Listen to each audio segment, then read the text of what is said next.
here we go. Hello. Let me turn this music down a little bit more. It's going to be kind of quiet on your end. I hear it fine. But if the music is too loud, I don't hear it because I don't have my monitors in. So let me know. I don't hear it when I listen to the VODs though, so should be okay. Well, it's really quiet. You have to crank up the VOD to hear the music.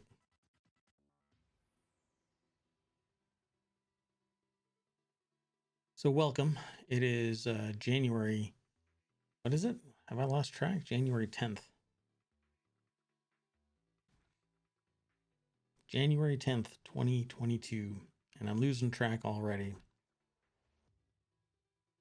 I am Mayor Watt. I'm the mayor of ohmTown. ohmTown is a news aggregation site built for the citizens of ohmTown currently, and formerly it was a news aggregation site for me.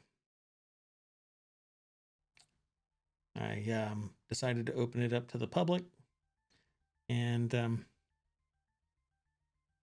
yeah, that's about it. I am going to go through the usual thing, which is I go through the 6 categories. I used to go only through 3 of them, but I've switched to going through the front page or 2 or 3. And as you can see, there's about 25 news articles per page. And right now I've got somewhere around 9,000 pages. No need to be exact because by the time somebody goes to ohmTown, there will be more pages. This is an interesting one, but let me go back to the very front page so I can do the usual thing. So what ohmTown is it's a news aggregation site, and it's constantly ingesting information that I think people are interested in, and I categorize it into these 6 categories. Within each of the categories is a group. Sometimes the category has a bunch of groups. Sometimes it's only a few, like a lot, like technology. But that's because I'm interested in 3 main areas: business, society, and technology, particularly where they all converge into a kind of a point. I'm very interested in how society impacts technology and how technology impacts society. And business is one of the ones where it crosses over into both. Most successful businesses exploit technology in some way and benefit from the input and consumption of society. So, and what a business produces is primarily based on a need from society. Could be local, could be global. You could make a widget in your hometown, put it online, and the whole world will gravitate towards you once it goes viral. Or if you work hard and market hard and spend a ton of money marketing. Yeah, and then my brain just goes straight off the beaten path, and I want to say, but I'm going to fight the urge to keep on saying things that are very grounded in reality, which is if you make a product, the world loves it, expect it to be cloned unless you can litigate to stop it. It's a never-ending battle. It will happen to you if you build products, electronic or otherwise, right? There's like a bunch of Facebooks out there, and Facebook wasn't a new idea. It's just one that everybody grabbed hold of. In fact, back when Blackboard, the commercial LMS, was open source and just starting out, I used it to build a social network for community colleges. Can you imagine that? Way back.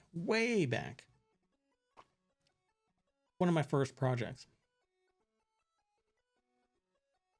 Pretty wild. Look up when Blackboard came into existence, the LMS, open source version of it. Then it was pivoted, closed sourced, became all the rage across academia in general, right? Most people use Blackboard and or Canvas. But anyway, there are versions upon versions, iterations of the same old thing, different ways, and what makes the difference was marketing, ease of use, where the people went. That's where the money went, because everybody wants to ride the wave. And it's really interesting because everybody wants that benefit, but if the fit hits the shan, that's when everybody gets really upset because, well, they want the benefit, but when the reward isn't there, that's when it becomes litigious.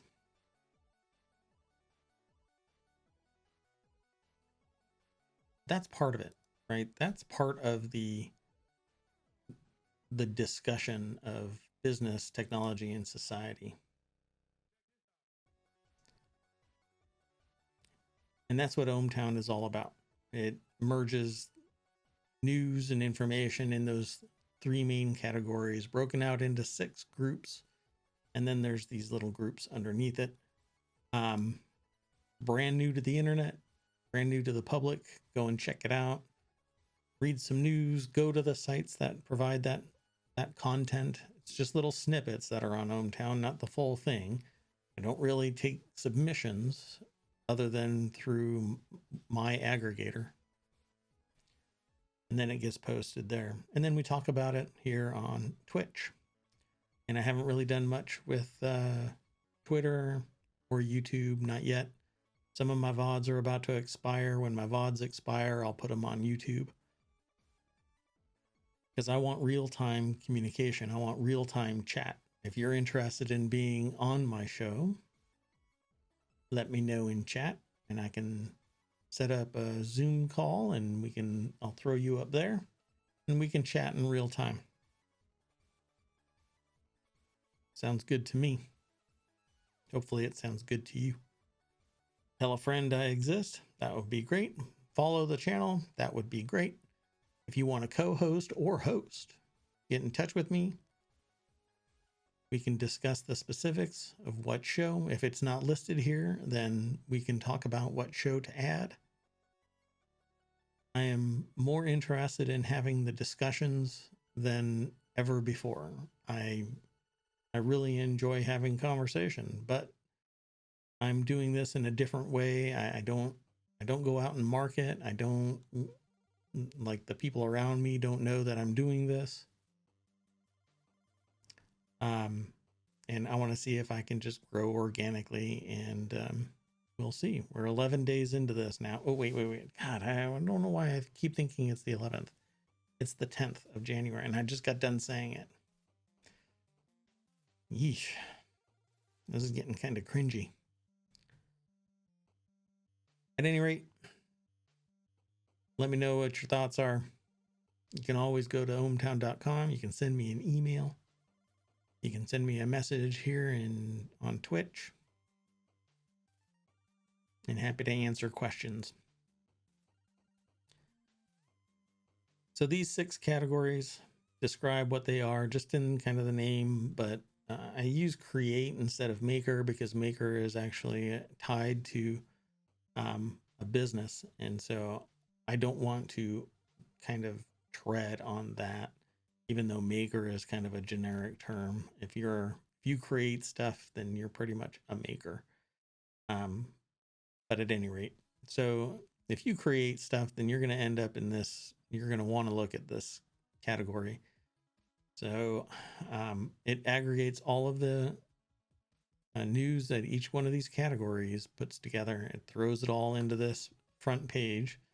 It is all of the news that gets aggregated by ohmTown's aggregator. Monster Hunter Rise is coming to, is it Monster Hunter Rise? I might be mixing up a game.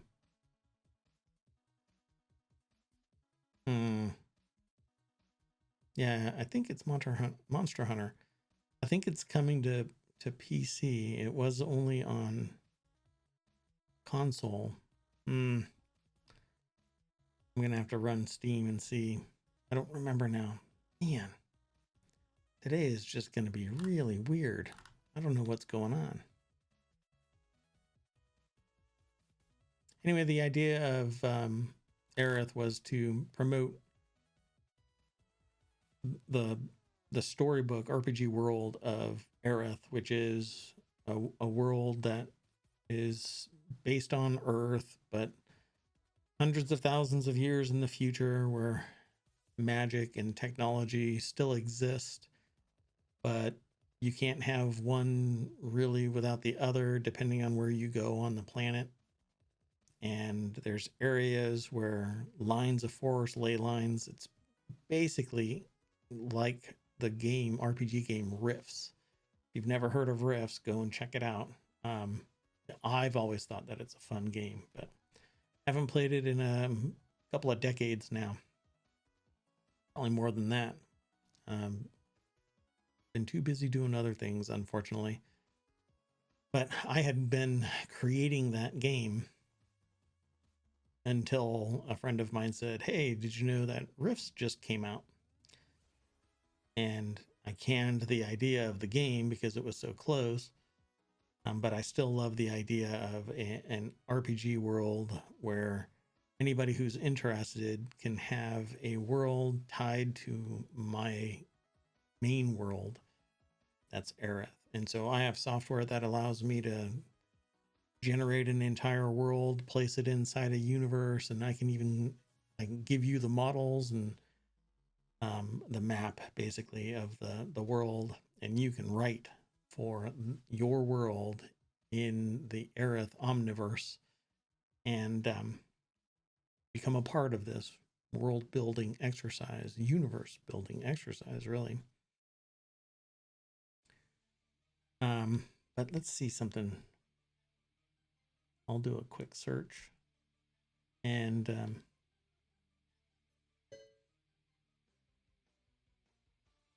let's see. So yeah, Monster Hunter Rise is on Steam. January 12th, 2022. Ta-da. It's something that I'm probably going to end up getting simply because I've been wanting to play it, but there were other things,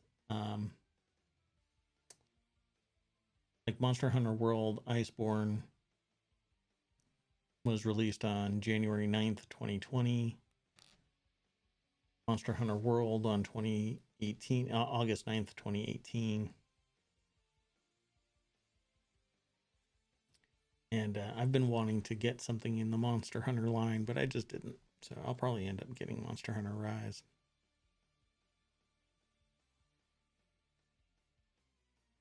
So we'll see. But at any rate, we'll come back and talk about these other links that I just showed briefly.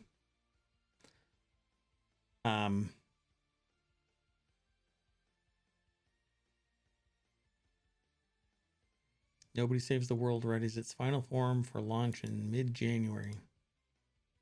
What do you think?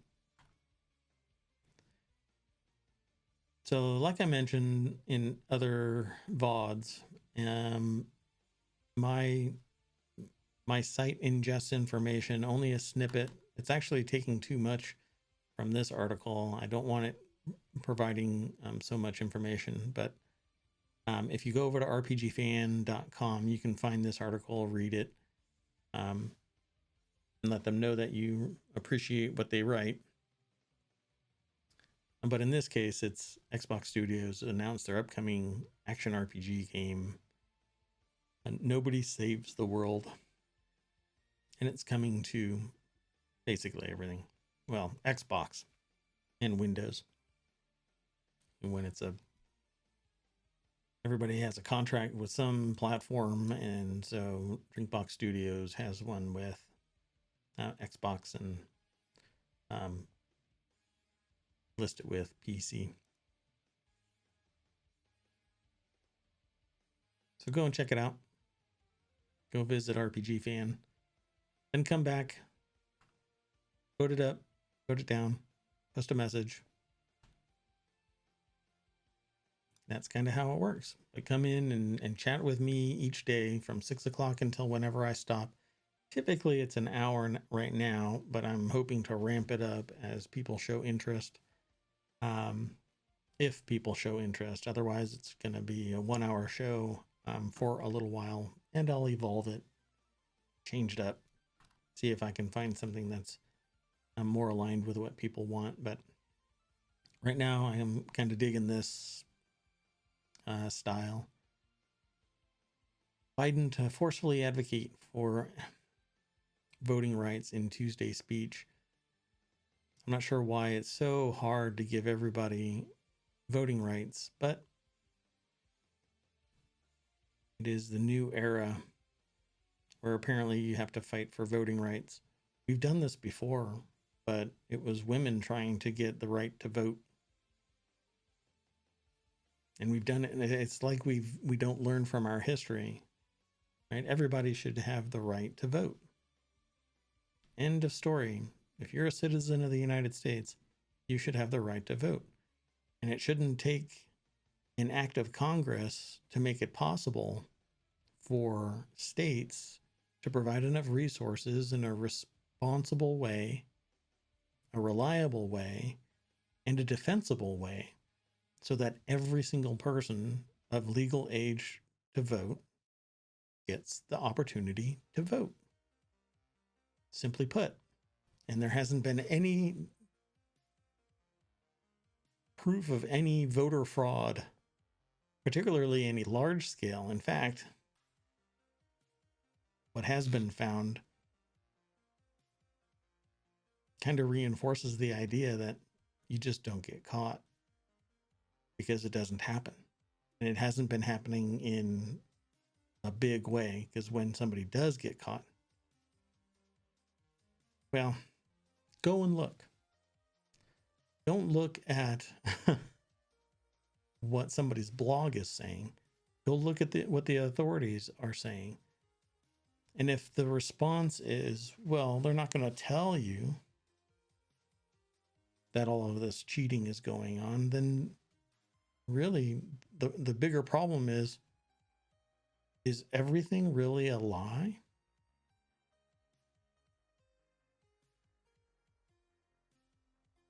We've got bigger issues if society at large just doesn't trust because somebody else is saying don't trust. There is nothing hinky going on other than people are being kept from having their vote counted. But every vote that's coming is being counted if it's a legitimate vote. They just haven't found large scale fraud. And the people that have been caught were the ones that were ranting and raving, this is fraud. That one guy said that his wife had died yet voted. He was the one that cast her ballot. But he was pressured into voting on her behalf. And then claiming that it was fraud. Yeah, it was fraud that was conducted by him.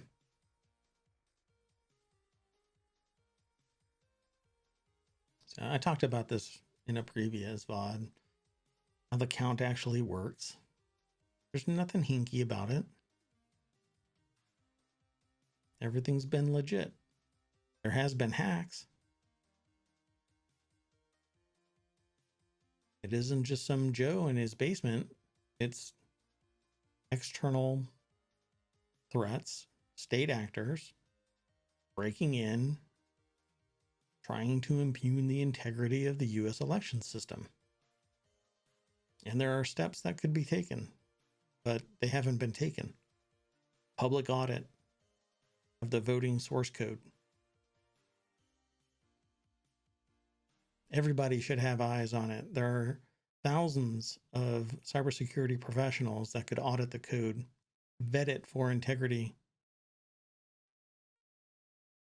I should be able to trace my vote from when I hit enter on a console to where it ends up, and all along the line be able to count it. So use blockchain technology so that we can actually see the vote going through. And always there's somebody that says, can you really trust that? Again, it brings me back to the idea that, well, if you cannot trust anything, it's time to build a shed out in the woods, because you're not going to trust anything. You're not going to trust me. You're not going to trust your neighbor. You're not going to trust your brother. You're not going to trust anybody. So why be a part of society?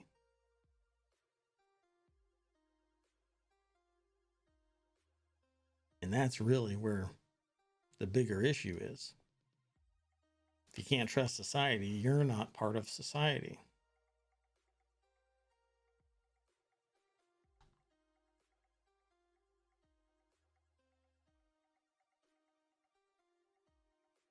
Take-Two wants to buy Farmville, or pay nearly $13 billion for the maker of Farmville.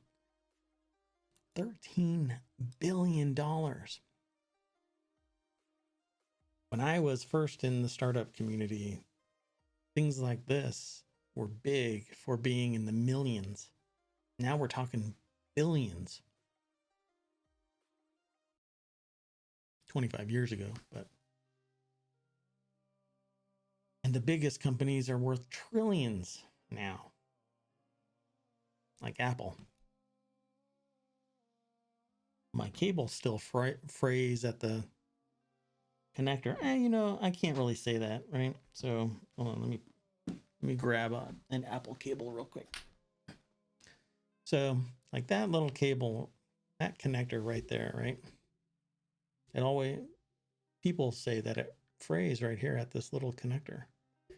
And for whatever reason, obviously when it frays and disconnects, obviously it's going to fail.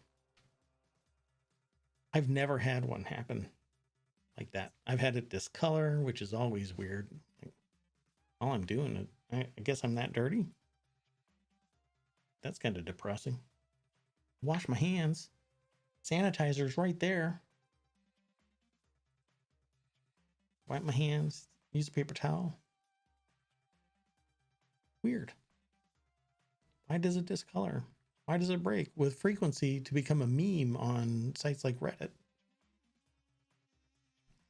Anyway, if you're new here, I do this thing, associative thinking.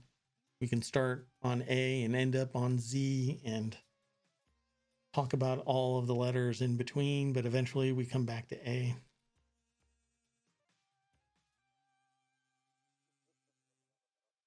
So Take-Two wants to bring its franchises to mobile, and Zynga apparently is going to get bought.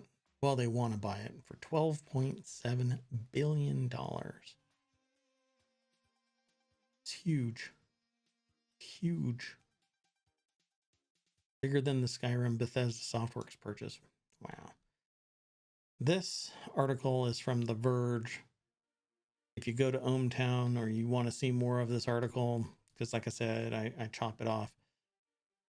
Go to ohmTown, click the link, or just go to The Verge and do a search for why Take-Two wants to pay $13 billion for Zynga. Zynga's huge.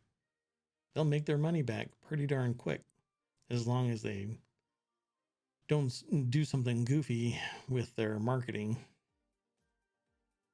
Can't put that past anybody, though.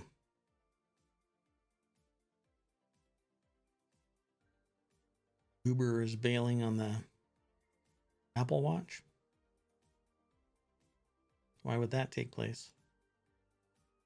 If you're in chat or you come to my chat and you see an article on ohmTown that you'd like to discuss, throw a link into the chat and I'll take a look. We can chat in real time.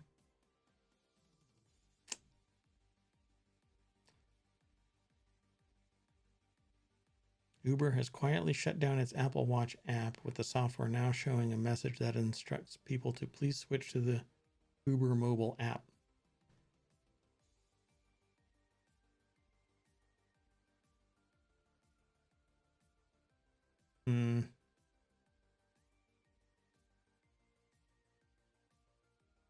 So go check it out on The Verge to find out more about it.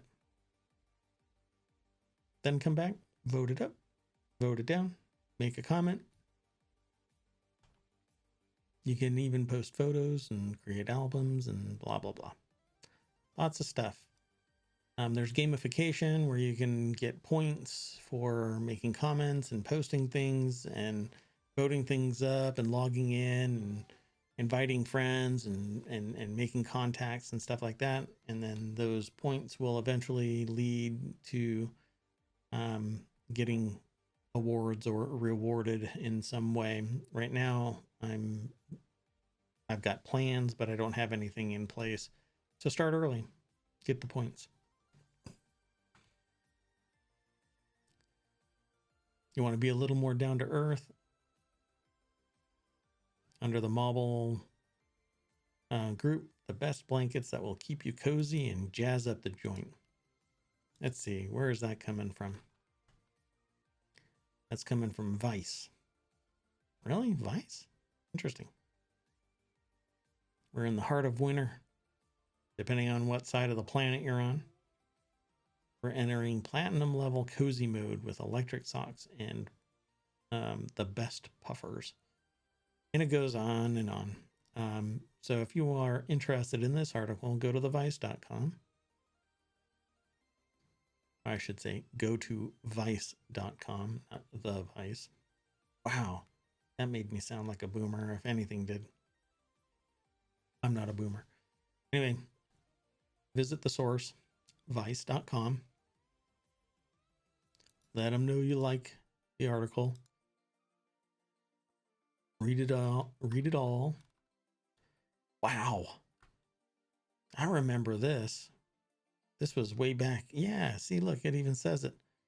January. So January. My God, what is going on? I had caffeine earlier today. Anyway, November 25th, 2014. Look at this thing. This thing is massive. My gosh. I don't know what to say, but I remember seeing this thing. It was a beast. But if you can pull it off, if anybody could pull it off, it's Lenny Kravitz. Wonder where he is now. So they got a bunch of stuff that they're suggesting are the best blankets that'll keep you cozy. Go over to the Vice. Not the. What is my head is just not in it. So go to vice.com, do a search. It's probably on the front page right now. The best blankets that will keep you cozy and jazz up the joint. Then come on back. We can chat about it. We'll get to these two here in a minute, so I'm going to hide them again. A mini monster black hole that could hold clues to giant's growth. Dwarf Galaxy Mark 462. This is something that you'd probably read about in a sci-fi novel. And there's a podcast that's similar in name. Discovery of a supermassive black hole in a relatively small galaxy could help astronomers unravel the mystery surrounding how the very biggest black holes grow. This is a phys.org article. Go check them out. And that's kind of what I do with this 1 hour show. I talk about the news that is aggregated, but it's really about promoting those authors, that information, in a more focused way and having casual conversations about it here on Twitch and on ohmTown.com. IRS is warning of a messy tax filing season. A few years ago, my data was part of the OPM breach, and at varying levels. So I got multiple notices, and I have since been required to file with a special PIN, right? I might be divulging too much information, but it's the reality of things, right? And uh, the IRS knew about this breach and others, because this isn't the first time that I've had my information acquired through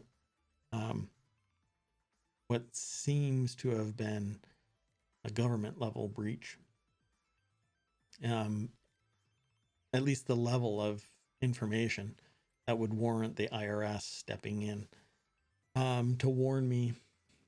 But in essence, your information is stored in various places, and when a breach takes place, depending on what it is, and in this case, somebody was trying to file my taxes using valid information from a known source that was breached. So it got caught. So I didn't have too many headaches, but let me tell you, I mean, it kind of slows you down. I could have filed my taxes already, except that I had to wait for that PIN. And thankfully you can still file electronically, but the agency, which has been hobbled by paperwork backlogs, short staffing, said tax filers should expect a lower level of service this year. Well, that's a bummer. COVID isn't helping, I'm sure. I'm surprised that COVID wasn't mentioned. This is a New York Times article. If you click the link, it'll take you over to New York Times. It'll also leave you on ohmTown. It'll open up a second page if you allow it. And you can read the article. There is much more information there. I won't talk about the whole thing, but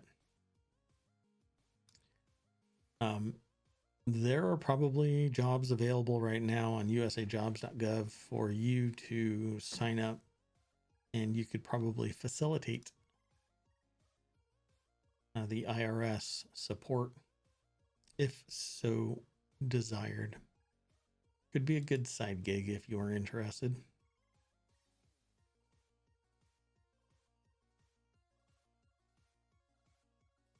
T-Mobile is blocking Apple's iCloud private relay. That's a bummer. I actually used that. Oh, in the UK. And is starting to, block the feature in the US for a small number of customers so as not to conflict with its own offerings.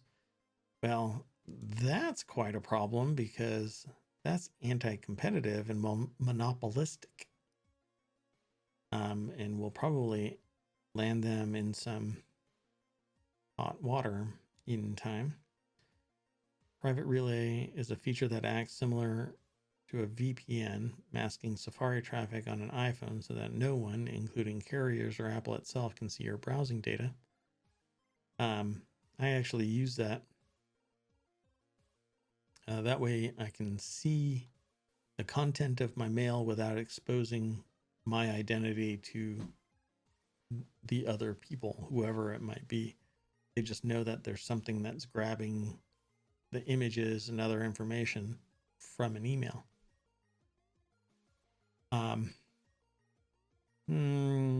Yeah, I'll just move on, but that's basically what it's all about.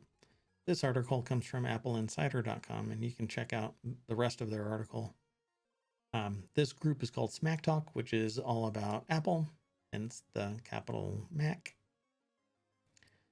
I am interested in technology in general. I use everything from Apple, Windows, Android, Linux, iOS.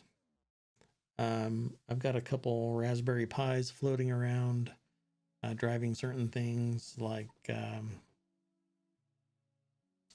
doesn't really matter, but Internet of Things devices, you could say. What else? I don't know. I dig tech. So this is kind of disconcerting because nobody should be hindering access to services or features for the devices that you are paying for, paid for, or using, unless it's stipulated somewhere that you're not allowed to do it, which at some point there was a time where you couldn't have a Wi-Fi hotspot on your phone and your provider could charge you more. And it's always this nickel and dime kind of thing where eventually it becomes status quo. It's either accepted or society rails against it. And in this case, this could end up being a legal battle because they're impacting your ability to use the device as intended that they actually allow on their network without saying, hey, you're not allowed to use private relay. Yeah, well, we'll see. We'll have to watch that and see if that pops back up somewhere along the line. So page 2, look at that. We're moving through this. By the time you go to ohmTown.com, this information will be on subsequent pages, not on the front page, because as I move through, new information is gathered. As you can see, I see some of the material that's from the first page. The Oscars are being talked about. Candyman marks the rare horror film to compete for Best Original Score. I haven't watched this. I wonder if it's rising to that level. That would be interesting. If you've seen it, you've heard it, I should say. The rare horror contender, Candyman, features an electroacoustic score by New York composer Robert Ike Aubrey Lowe. I think that's how that's pronounced. Ike. I haven't heard that name. But I'm one of those people that gets impacted by music and musical scores in movies to a great degree. So I'll have to go and see if I can find the soundtrack. It might be available on something like YouTube legally or on Apple. But I've got Spotify and Pandora and others. I mostly do Pandora and Apple Music and Spotify. Here on Twitch, I stream Pretzel Rocks, right? Yeah, that's what's right there on that monitor. And it's streaming right now. It posts into chat what is streaming. At some point in the future, I will be streaming music when I am not live. Right now, I'm not doing that simply because I'm working on the same system that I'm streaming from, and I can't risk accidentally broadcasting something. And I have meetings throughout the day, pretty much every day. So I'm always around. You can always send me a message. If you're in chat, send me a message. Let me know you're there and follow me. And I'm pretty flexible with things. If you want to talk about something else that's either on ohmTown or somewhere else, feel free to throw a message into my chat and we can have a conversation. But if you're late to my show, there's 3 main categories that I talk about. And it's within these 6 that I break out from business, technology, and society. All of these planned shows, all of these are shows that have news within them that gets aggregated from various sources and will eventually turn into real-time shows here on Twitch. And then as time goes on, they'll be submitted over to YouTube and posted for accessing via Twitter and wherever else citizens of ohmTown are who might be interested in getting access to the material. But right now, I'm all on Twitch, focusing on Twitch, interested in the real-time interaction on Twitch. And I hope that I can appeal to some more people and they're willing to chat with me in the chat in real time. And if you have questions about what one of the article or what one of the shows is, because the names are kind of weird sometimes, right? So semiotic and ontology, that's all about how symbols and things get meaning. Temporology is all about the study of time and time travel. A lot of it is sci-fi, but there is reality, real world concepts and application to the study of time and time travel. Sounds kind of hinky and weird, but actually there's some solid science in it. Our Weekly is about government contracting. I know that it sounds boring, and it is for most people, but if you want to know more about government contracting and why things are the way they are, I'm happy to talk about it. I have specialized training in government contracting, but I don't work for the government. Yeah, I'll just leave it at that. But there's a bunch of other things, right? We talk about beer and wine and tea and coffee and spirits. We talk about law and copyright, trademarks and patents. Down here, it's movies. Stream Stars is going to be taking a look at people who are streaming on Twitch and other places and, talking about it and awarding prizes, kind of like Oscars, right? But not obviously that big. And just having a casual conversation about people who stream and getting a good understanding of maybe why some go viral and just explode onto the scene and why some take a long time. And in my experience, many streamers that I have seen, unless something, I don't know how to put it, something makes them go viral, right? Short of a train wreck type of experience where they seem to be able to pivot because of their good nature and they end up succeeding. It takes a long time for somebody to go from nothing to something by streaming, being a YouTuber, etc., unless there's some serious marketing behind it.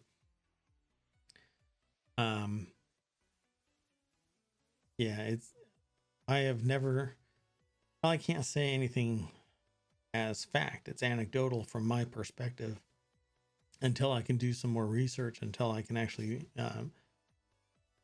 find something substantive. But the streamers that I know have taken 7, 8, 9, 10 years before they've got a couple thousand people watching them on Twitch, steady state. And others seemingly come out of the blue and just explode onto the scene, and suddenly there's 15, 30,000 people that are watching them at a stint.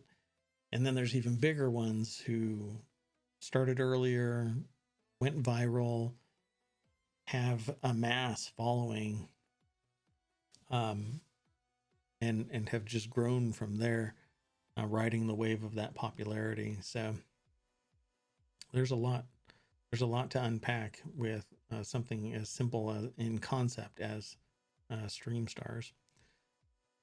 And then technology, that category, it just covers a wide gamut of topics. But we were talking about Candyman.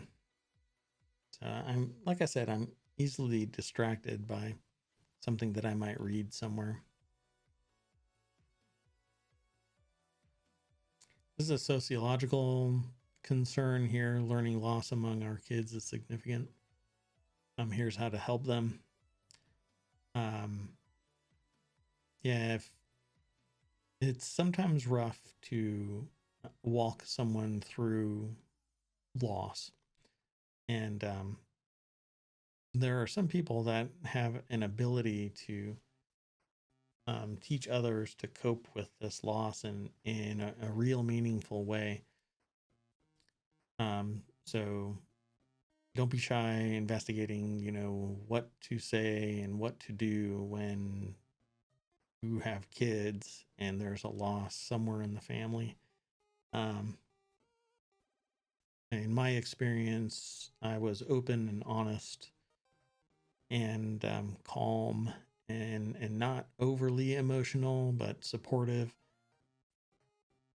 And you speak plainly and not flowery. And as long as you are honest about it, then and answer questions and don't get upset.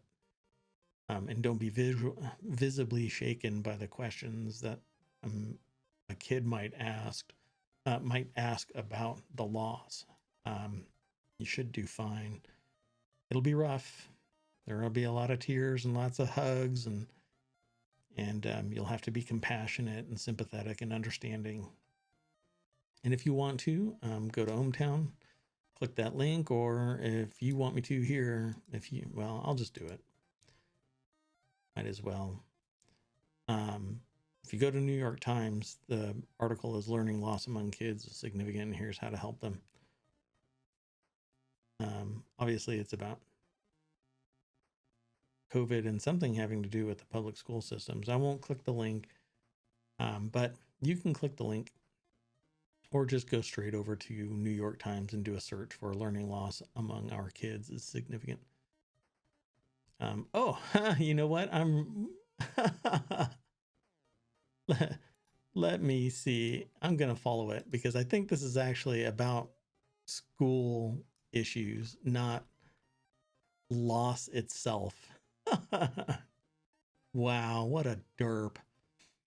So I took it the other way. Okay, so this is actually about school issues, right? Yeah, losing access to learning. Geez.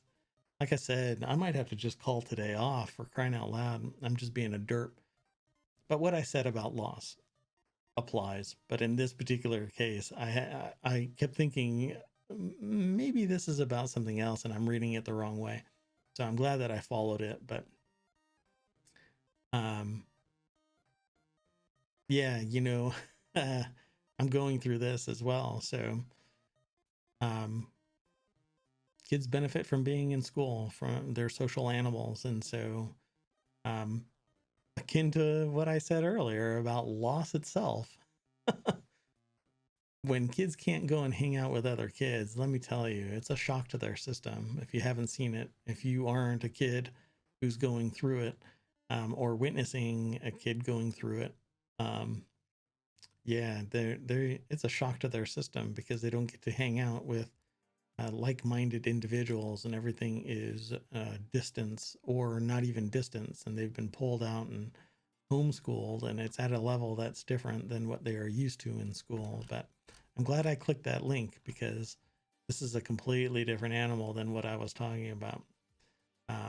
But what I was talking about in both instances really does apply. So if you're here and you're listening to this and you thought the same way I did or not, wow, throw it in chat. Let me know that I'm reading this the wrong way.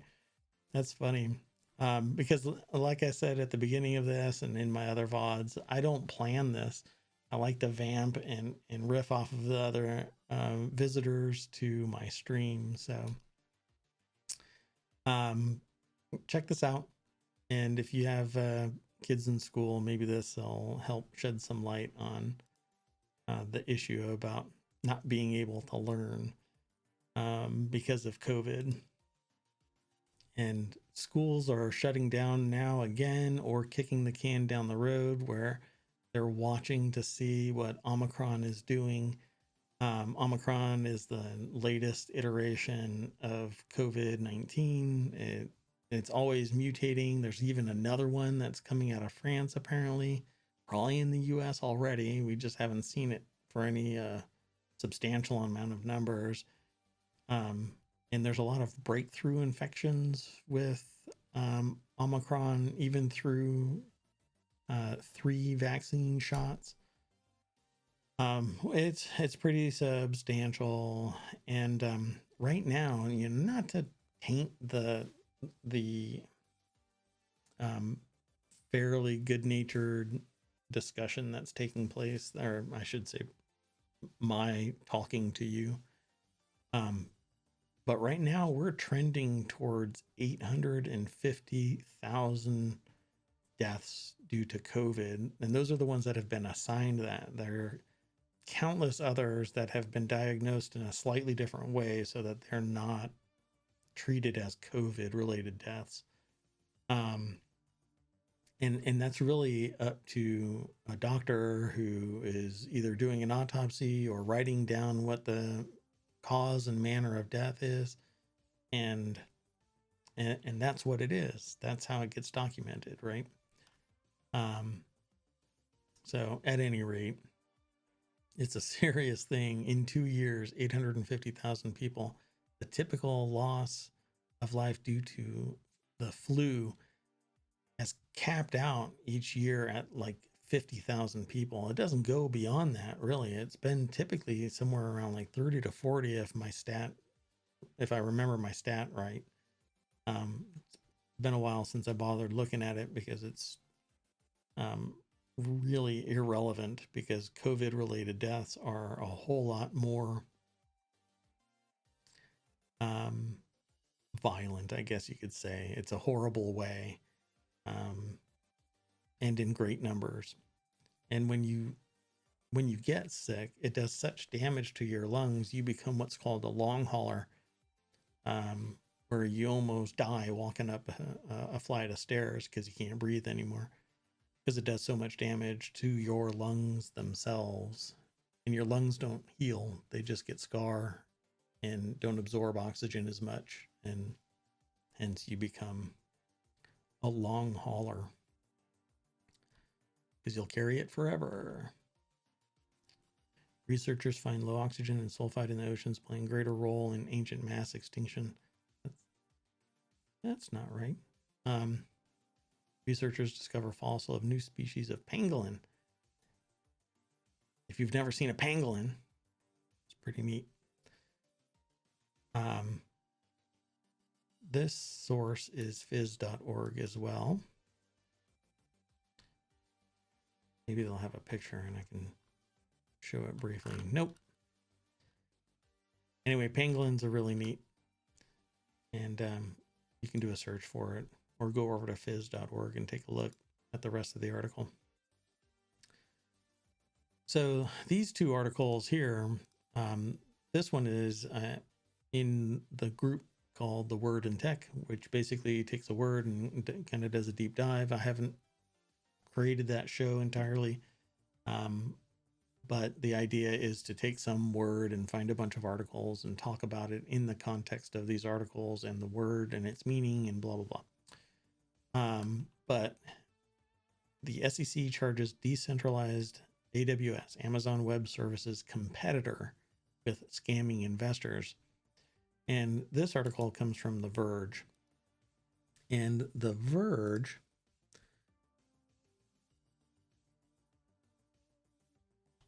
basically wrote out that, and I read this in other places, and my aggregator just grabbed this, but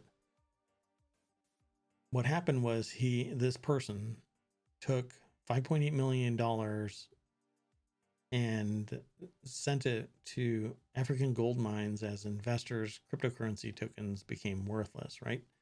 So an SEC complaint says that that person collected at least $33 million through an ICO, an initial coin offering, and a crypto offering, and planned to build a decentralized crowd computer platform saying that it was battle tested by Fortune 500 companies. Well, what is a crowd computer platform? It would be that this compute system would be put on other people's computers. And I hate to break it to this person, but people aren't really hip to the idea of somebody else benefiting from their compute cycles. In fact, Norton right now is getting hammered about having Ethereum miners within their software installed on systems. And the way that it works, I've had other antivirus, anti-malware stuff try to inject additional things into my system because I didn't uncheck something or I didn't check something. It really depends on how it's worded, right? So you go through the install process of installing this antivirus or anti-malware material, and because you don't check something, it installs this extension either into your browser or it rides shotgun to the main software and boots up when you boot up and runs while you are off taking a shower or leaving your computer idling. It detects that your system has gone into an idle kind of state, and it cranks up computing and starts mining for Ethereum in the Norton case, Norton situation. It's not a case. Let me see. Norton Ethereum. So yeah, Norton Crypto helps you easily and safely mine Ethereum cryptocurrency using Norton 360 device security for Windows. So it asks you if you want to do this, if you want to install a crypto currency miner. And let's see, here's an article. Norton installs an Ethereum crypto miner with its 360 security suite.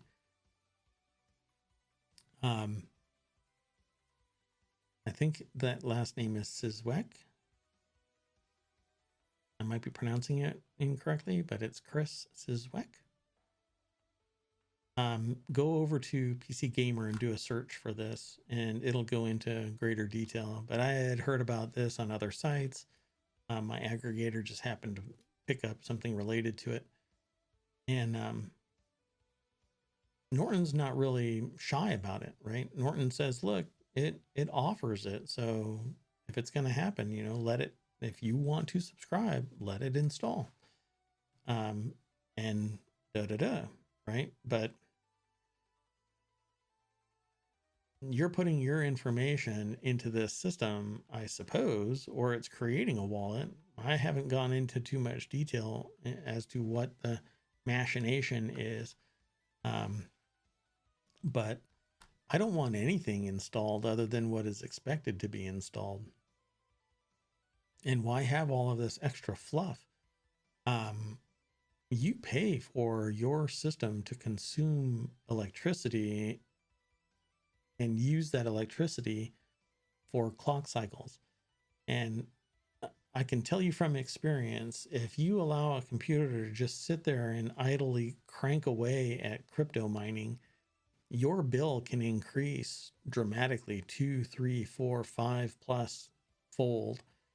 Because I've done crypto mining before. At one point, I had 3 computers doing crypto mining for a different crypto, not Ethereum. And my power bill went up, well, quite a bit. I'll just say quite a bit, because one person's $100 is another person's, oh my God, my power bill's $100. But this was not even close to $100. It was much higher. And so anything that uses your CPU, you are going to end up paying for it in electricity. So be careful what you click for in the hopes that maybe you'll be the next crypto billionaire or millionaire. It's always possible, I suppose. But it didn't happen. And now this SEC complaint against Australian citizen Craig Sproul. avoided saying his name, but might as well say his name. So they are now being investigated for this, based on the SEC complaint. Now, if it really is a decentralized crowd computer, I think that is like one of the premises for an episode on Silicon Valley, which I think was an HBO show. I don't remember which. I think it was HBO, and I watched it, but it's been a while. But they basically had a decentralized computing platform. I actually kind of like the idea of it. It's very cyberpunky, where everybody is a compartment within the overarching structure of interrelated computers, and you have your own little world within this space. That is your compute service, right? So it's very cyberpunky, like Neuromancer, right? So you have your site and you can operate within it, but it is intimately connected both as a relay and as a stopping point. And so if you are part of this, I liken it to this other concept, which was a decentralized internet. And it was known as diaspora. And so everybody had their own site. The concept was everybody had their own site, and it was internet. It was connected to the internet, and not by a host, although it could be a host, but it was your computer or some other device providing the information to people who might come by. And so I would have my own presence sitting there, but it was part and parcel to the overall network topology. And that really was the goal of the internet, which was a self-healing network that exchanged information regardless of the areas that were brought down. That said, it's kind of been pulled into different directions, and few companies control the flow of information. And that's why things have come to be an issue where unfettered access, unfettered flow of data from one controlled area of the network to another controlled area of the network has become kind of a concern for consumers. Because if I'm on, if I subscribe to Netflix, but my information from Netflix has to cross over Comcast, and Comcast throttles my access to Netflix, the stream from Netflix will degrade, because it's a variable bit rate stream, kind of like what I can do with Twitch. I can stream out to Twitch, and if my bandwidth lowers, like what happened yesterday, something impeded my bandwidth and I dropped from 6200 kilobits to 0 periodically throughout my stream. And I'm sitting there watching my bandwidth. I've got a bandwidth monitor, and my bandwidth out was fine, but ingesting into Twitch was an issue. So where was the real problem? I couldn't tell, because I didn't have anything that monitored hops. But whatever the case, if it was a competitor to Twitch, then there is an issue with the flow of information being manipulated by a competitor. And I think that that's wrong. The internet should be the free flow of information at the speed of the network, not at someone else's decision. Well, I see your packets are going to Netflix or coming from Netflix, so I'm going to throttle and hobble you. A decentralized system would be great. Yeah, well, not if you're using the money for a private investment that is outside the threat or the risk level of your investors. And if you don't disclose it to your investors, well, you're asking for a legal battle. So you have to be open and honest with your investors. Otherwise, you're going to end up in the same situation Theranos is right now, with several people being brought up on criminal charges. That's enough about that one. But this one is really interesting.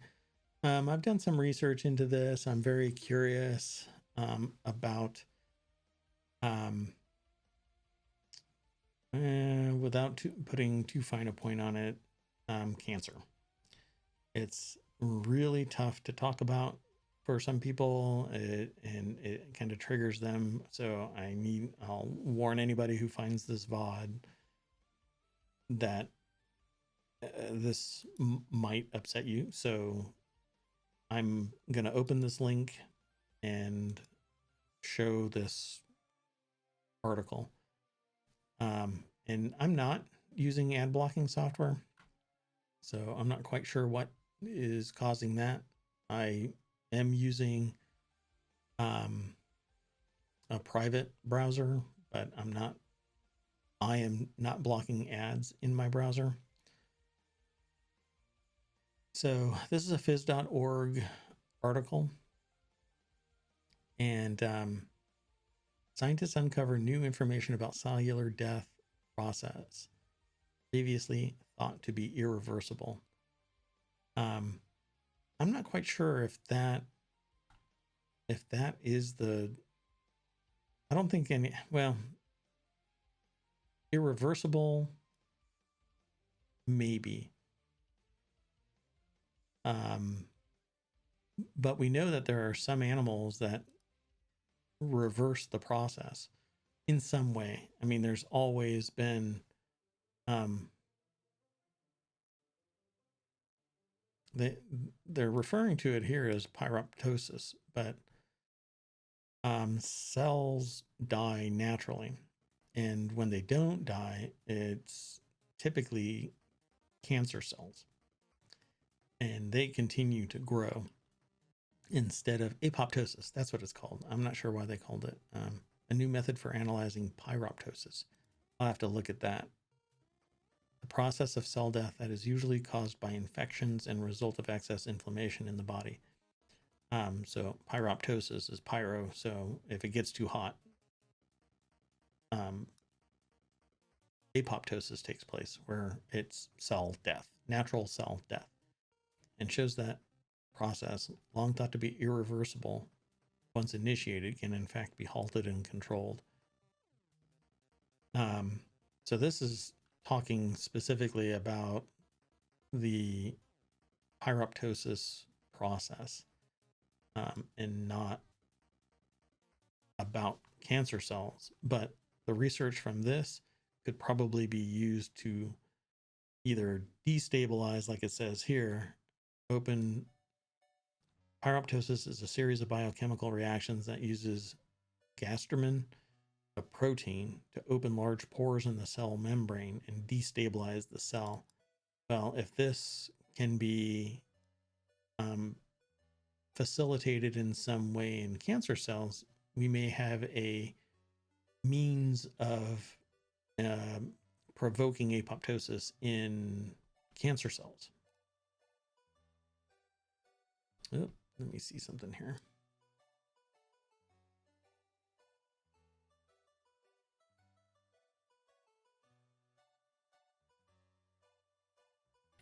One second.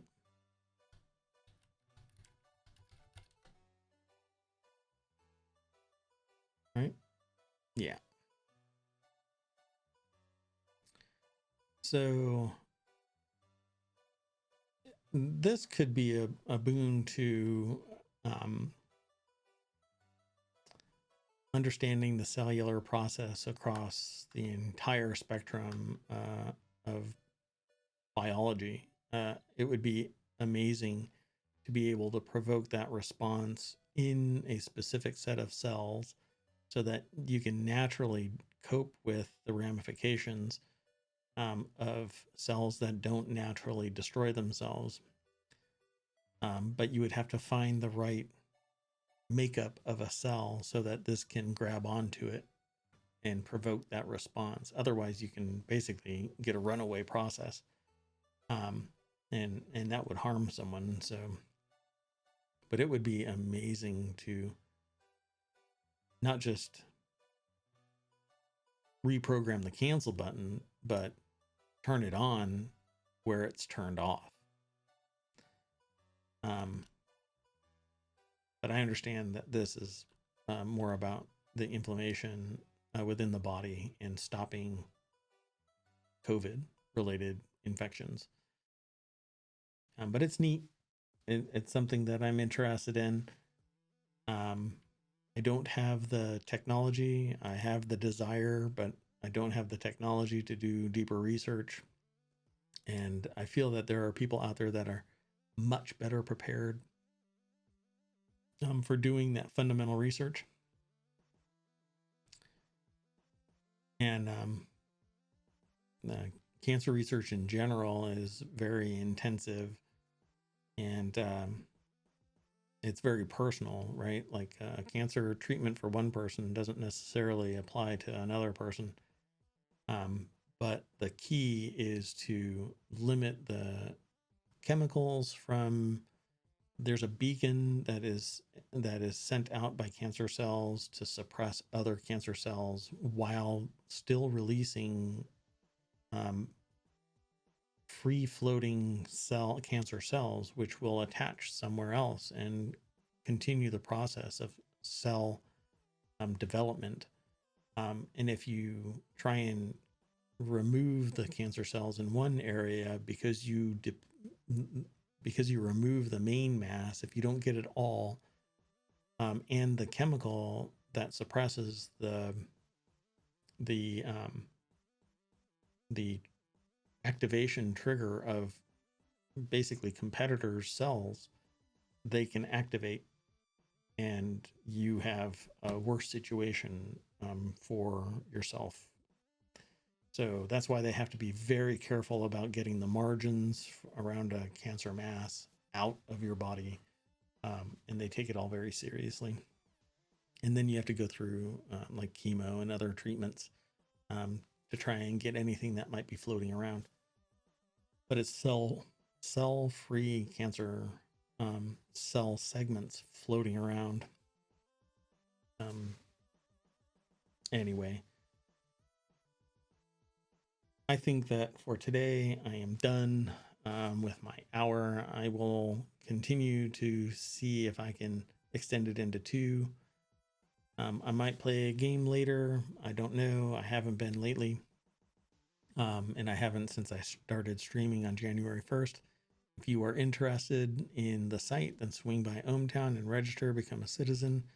If you are interested in talking with me about an article, then come tomorrow at 6 o'clock. I'm going to stream again, and we can have a conversation. Let other people know if you are interested in spreading the word. That would be great. And if you are interested in talking shop about a topic, let me know, find it, and post it in chat, and we can talk. So there's a ton of information on the site. I can't possibly go through all of it. And I don't even like going through it in a way where I have lots of preparation and everything is kind of fixed in the way that I discuss things. I just like to roll with it. So again, my name is Mayor Watt. There is no real show name right now. It's just ohmTown News. It all comes from ohmTown.com, and it never stops aggregating news for me to consume as time goes on. So thanks for coming, and I will see you tomorrow.